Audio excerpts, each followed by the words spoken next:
Kung mali ang war on drugs ni Duterte, ano ang tama? Ano ang ginagawa ni Pangulong BBM upang mawala ang droga sa Pilipinas? Bakit ko ito tinatanong? Alam niyo ba na libo-libong tao ang namamatay sa drug overdose sa ibang bansa kada taon? Nearly 108,000 Americans died of drug overdose in 2022. That's according to recent government data. That figure is a record. And of those... Hahayaan pa ba nating umabot sa ganito bago tayo kumilos? Guys, hindi biro ang problema ng droga sa buong mundo ngayon. Balik tayo sa nakaraan. 1999, college ako. Noong panahon ni Era, pero pinalitan siya kaagad ni Arroyo. At sa mga panahong ito, napakadaling bumili ng droga kahit saan lang. Sa Maynila ako nag-college kaya alam ko ang sitwasyon. Sinundan siya ni Aquino, pero sa halip na bumaba, lalo pang lumobo ang problema. Pagdating ni Duterte, nagkaroon ng takot ang mga tao dahil sa kanyang kampanya laban sa illegal na droga. Guys, nakita ko ang kayang gawin ng droga sa buhay ng tao.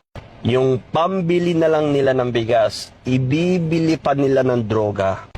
At karamihan sa biktima, mga mahihirap. Sa mga nakatingin na Shabu noong college, isang like naman dyan. Alam kong hindi ito alam ng inyong mga magulang. Sa mga estudyanteng naging addict, first week pa lang ng buwan, ubus na ang allowance. Totoo ang sinabi ni Duterte noon. Marami sa mga nagpapakahirap na OFW na nag-aaral ang anak. Pinapadala yung pera, pinambibili lang ng Shabu. Sinasabi ng iba, maraming biktima ng droga dahil may economic side. Ginagamit nila ito para mag-extend ng oras sa trabaho. Hindi po ito totoo, mga kahasan. Kung talagang biktima sila, bakit pa natin sila hahayaan na maging biktima? Ibalik natin ang takot sa mga tao.